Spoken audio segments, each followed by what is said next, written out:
नमस्कार विद्यार्थी मित्रांनो, आज आपण युनिट क्रमांक 3 आणि युनिट क्रमांक 3 मधील निकोल मॅकेव्हेली या विचारवंताचे राष्ट्रवादासंबंधीचे विचार पाहणार आहोत. तर पूर्वी राष्ट्रवाद म्हणजे नेमकं काय हा भाग पाहणं अत्यंत गरजेचं ठरतं.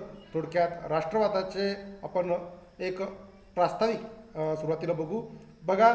राज्यशास्त्राच्या परिभाषेत राष्ट्र म्हणजेच नेशन, राष्ट्र किंवा राष्ट्रीयता आणि राष्ट्रीयत्व किंवा राष्ट्रवाद या शब्दांना वेगवेगळा अर्थ प्राप्त झालेला आहे. राष्ट्राची संकल्पना आधुनिक काळातील अत्यंत महत्त्वाची संकल्पना आहे.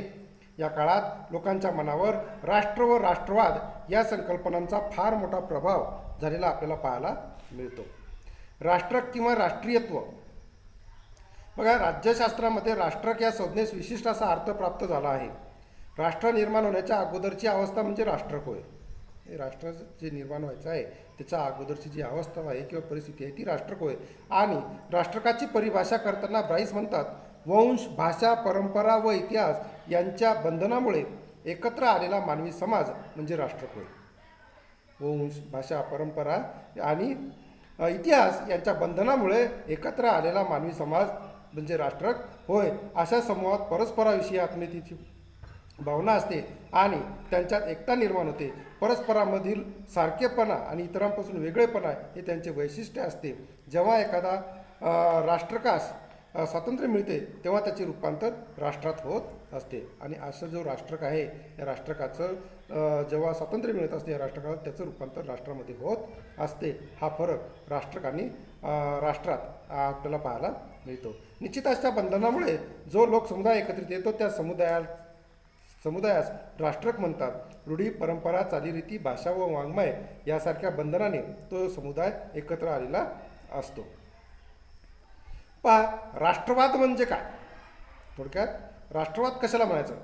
समान स्नेह संबंध असलेल्या लोकात जेव्हा मानसिक व भावनात्मक ऐक्य निर्माण होते तेव्हा त्या भावनेस राष्ट्रीयत्वाची भावना असे म्हणतात. समान भाषा, समान धर्म, समान इतिहास इत्यादीमुळे लोकात भावनात्मक ऐक्य निर्माण होत असते व हेच राष्ट्रीयत्वाचे आधारभूत घटक आहेत. यापैकी सर्वच घटकांमुळे त्या मानवी समाजात एकतेची भावना निर्माण होत असते. थोडक्यात राष्ट्रवादाचा आपण अर्थ बघू की राष्ट्रवाद कशाला म्हटलेला आहे. पहा, आजचे जग हे स्वतंत्र व सार्वभौम अशा अनेक राज्यांनी बनलेले आहे. काही ठिकाणी लोकशाही आहे तर काही ठिकाणी हुकुमशाही अस्तित्वात आहे. या राज्यांच्याद्वारे कायदा व सुव्यवस्था राखली जाते. ती राखण्यासाठी प्रत्येक राज्याची स्वतंत्र राज्यव्यवस्था आहे. या राज्यातील लोकांमध्ये हे राज्य आपले आहे ही भावना किंवा जाणीव अधिक तीव्र स्वरूपात असते. या जाणीवेलाच राष्ट्रीयत्व किंवा राष्ट्रवाद म्हणतात. राज्यशास्त्राच्या परिभाषेत राष्ट्र मीन्स नेशन, राष्ट्रक किंवा राष्ट्रीयता म्हणजे नॅशनॅलिटी आणि राष्ट्रीयत्व किंवा राष्ट्रवाद या शब्दांना वेगवेगळा अर्थ प्राप्त झाला आहे. राष्ट्र या शब्दास इंग्रजी भाषेत नेशन हा प्रतिशब्द आहे. लॅटिन भाषेतील नेटस या शब्दापासून त्याचा जन्म झालेला आहे. आणि नेटस म्हणजे जन्म या शब्दापासून नेटिओ म्हणजे वंश हा शब्द तयार झाला आहे. या शब्दापासून नेशन हा शब्द निर्माण झाला. राष्ट्राची संकल्पना आधुनिक काळातील अत्यंत महत्त्वाची संकल्पना आहे. या काळात लोकांच्या मनावर राष्ट्र व राष्ट्रवाद या संकल्पनांचा फार मोठा प्रभाव आहे. त्यामुळे या संकल्पनांचे अध्ययन आवश्यक ठरते. पहा, राष्ट्रवादाच्या अनेक विचारवंतांनी वेगवेगळ्या व्याख्या मांडलेल्या आपल्याला पाहायला मिळतात.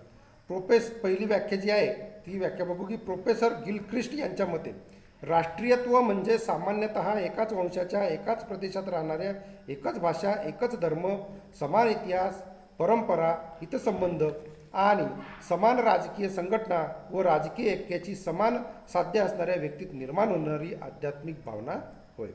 हा जो विचारवंत आहे हा विचारवंत काय सांगतोय की राष्ट्रीयत्व म्हणजे काय आहे तर सामान्यतः एकाच वंशाचे असो, एकाच प्रदेशात राहणारे असो, एकच भाषा बोलणारे असो, एकच धर्म असो किंवा समान इतिहास आहे, परंपरा आहे, हितसंबंध आहे आणि समान राजकीय संघटना व राजकीय ऐक्याची समान साध्य असणाऱ्या व्यक्तीमध्ये ही निर्माण होणारी जी आध्यात्मिकतेची भावना आहे त्याला राष्ट्रवाद असं म्हटलं गेलेलं आहे. त्यानंतर दुसरा विचारवंत आहे रोज यांच्या मते पहा, राष्ट्रीयत्व हे प्रामुख्याने आत्मनिष्ठ आहे, भावनात्मक आहे. ही एक आध्यात्मिक स्वरूपाची कल्पना आहे. राष्ट्रीयत्वाची भावना जशी नष्ट करता येत नाही तशीच ती जिंकताही येत नाही. अशी भावना एखाद्या टोळीत, वंशात अथवा प्रदेशातील लोकसमूहात वाढली, विकसित झाली म्हणजे तिच्यातून राष्ट्रीयत्व निर्माण होत असते. त्यानंतर आहे नेक्स्ट विचारवंत प्रोफेसर झिमरीन यांच्या मते पहा, राष्ट्रीयत्व म्हणजे एका निश्चित भूप्रदेशाशी संबंधित झालेला सामुदायिक भावना होय. या भावनेची तीव्रता आणि प्रतिष्ठा यांना एक विशिष्ट स्वरूप आलेले असते. या भावनेमुळे एकत्रित आलेल्या लोकांचे राष्ट्र निर्माण होत असते.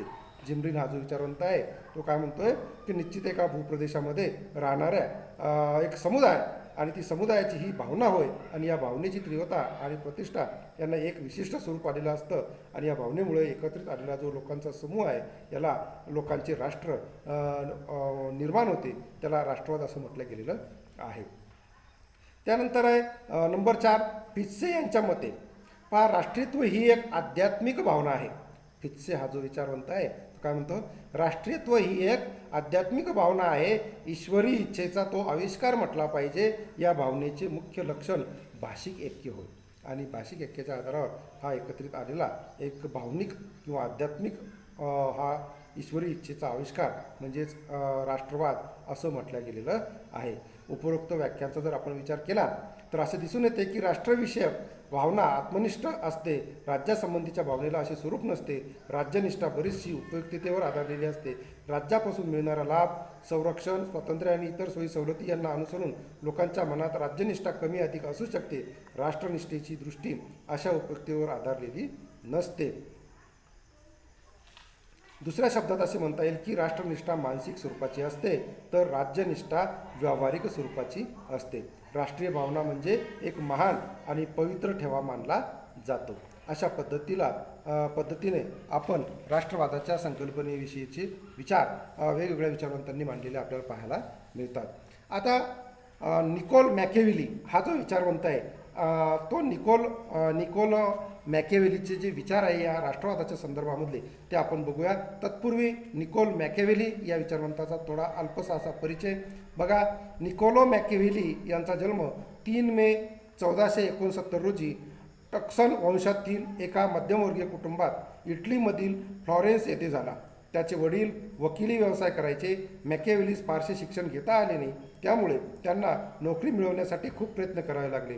1490 साली सामान्य प्रशासनात नोकरी मिळून ते वयाच्या 29व्या वर्षी फ्लॉरेन्सच्या नगरराज्याचा सचिव पदावर गेले.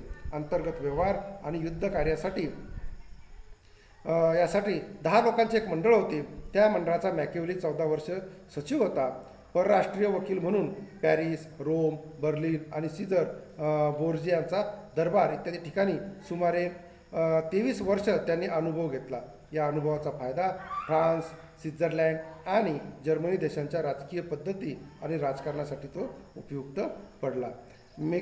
निकोल मॅकेवेली या विचारवंताची काही ग्रंथ संपदा आहे. त्यामध्ये पहिला सांगता येईल आपल्याला द प्रिन्स 1513 मधलीला, त्यानंतर दुसरा आहे द डिस्कोर्सेस 1520, त्यानंतर नंबर 3 आर्ट ऑफ वॉर 1520 आणि हिस्ट्री ऑफ फ्लॉरेन्स 1520 ते 1527 असे वेगवेगळे ग्रंथ निकोल मॅकेवेली या विचारवंतांनी लिहिलेले आहे.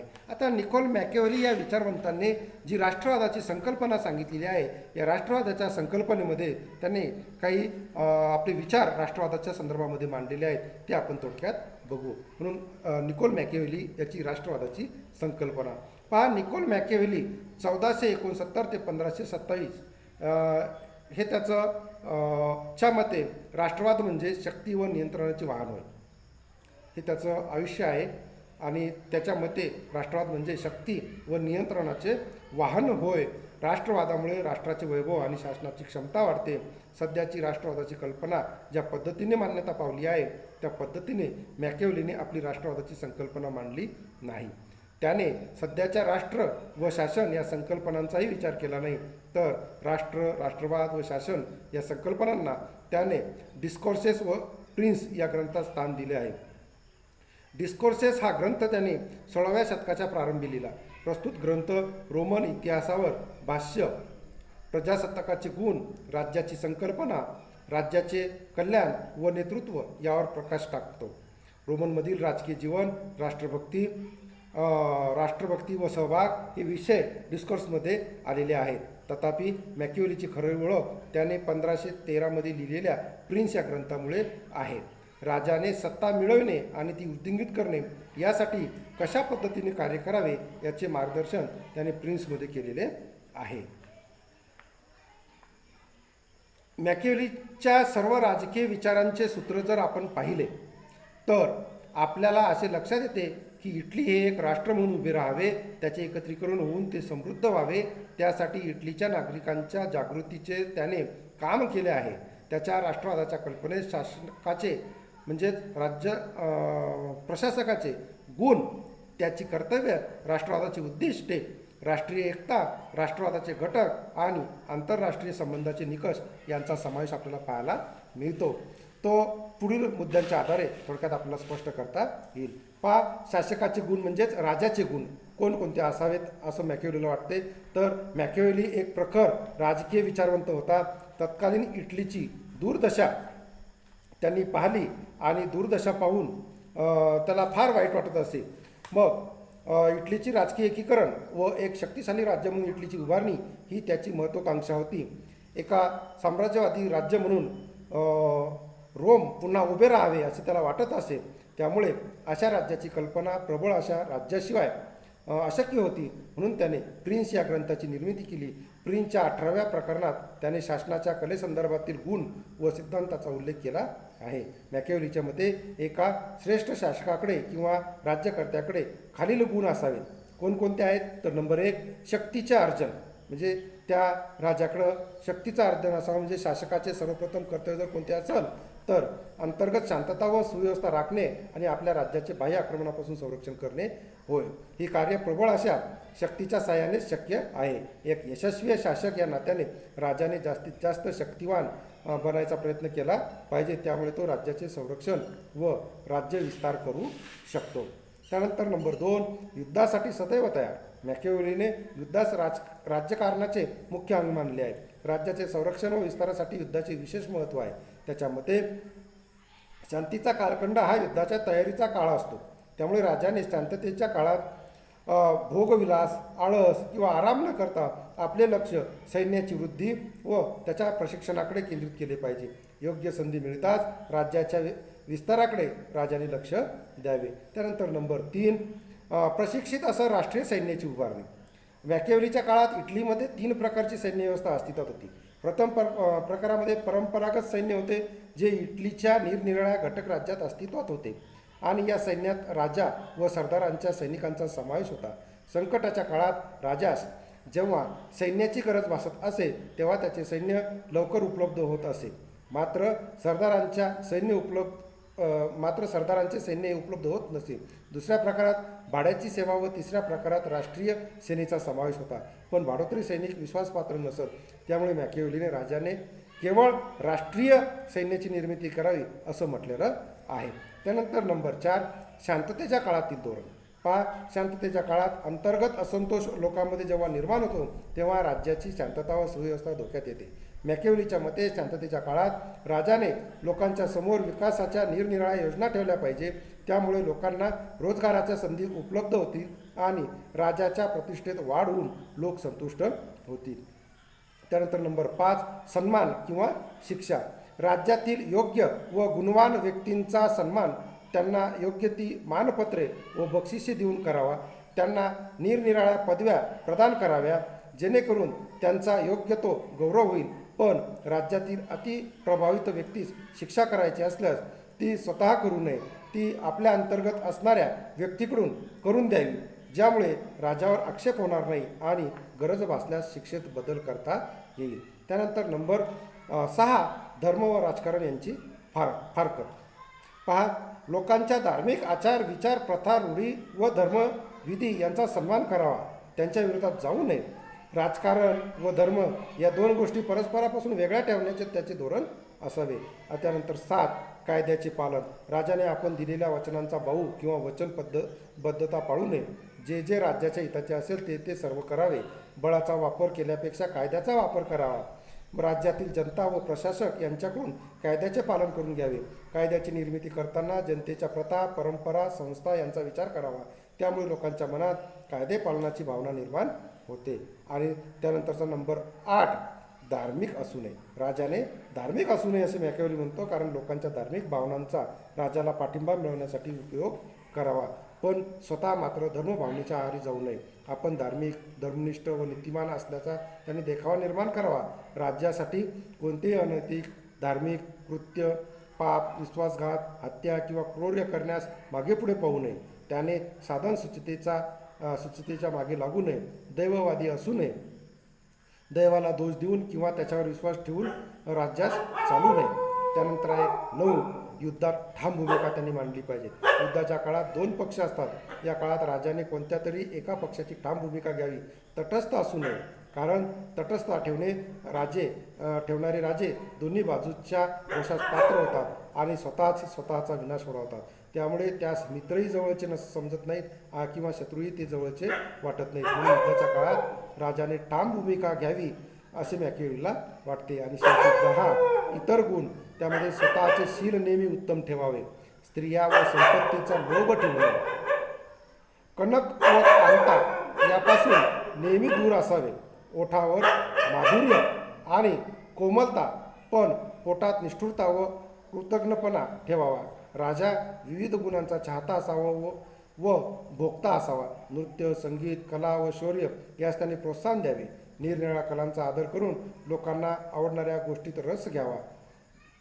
राजा कर्तव्यदक्ष, हुशार व कार्यक्षम असावा. तसंच तो बुद्धिमान, प्रामाणिक, न्यायबुद्धी असलेला, निस्वार्थी व उदारसुद्धा असावा. अशी वैशिष्ट्ये राजाने ही सांगितलेली आपल्याला पाहायला मिळतात.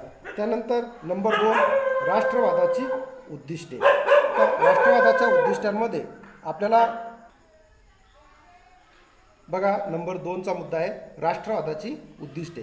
तर मॅकियावेली या विचारवंतांनी कोणकोणती उद्दिष्टे सांगितलेली आहेत, तर शांतता, सौहार्द्य व एकता किंवा एकसंघपणा ही राष्ट्रवादी उद्दिष्टे असावीत असे मॅकियावेली मानतो. त्याने ही उद्दिष्टे साध्य करण्यासाठी नैतिकतेचे नवे मापदंड स्थापन केले आहेत. त्याने नीतिमत्तेस 2 प्रकारामध्ये विभागले आहे. राज्याचे संवर्धन, संरक्षण व विकासासाठी राजाने साध्य व साधनाबाबत कोणतीही तडजोड करावी. राज्यासंबंधी विचार करताना कोणते नैतिक, कोणते अनैतिक याचा विचार करू नये. मॅकियावेलीने राष्ट्रवादाची संकल्पना सैद्धांतिक स्वरूपात कुठेही मांडली नाही. तथापि त्याने जे राजकीय विचार मांडले आहेत ते विचार आधुनिक काळात राष्ट्रीयत्व किंवा राष्ट्रवादाच्या अगदी जवळचे वाटतात. तेच त्याचे राष्ट्रीयत्वाचे विचार होत. त्याच्या विचारांचा परामर्श घेतला असता राष्ट्रवादाची काही उद्दिष्टे त्यांनी सांगितली आहेत. त्यात अंतर्गत शांतता, सुव्यवस्था व एकता ही मुख्य उद्दिष्टे यांचा अंतर्भाव आहे. राजाने या उद्दिष्टाशी समरूप राहून राष्ट्राचे एकीकरण केले पाहिजे. राष्ट्राची एकता धर्माच्या आधारावर मॅकियावेलीला मान्य नव्हती.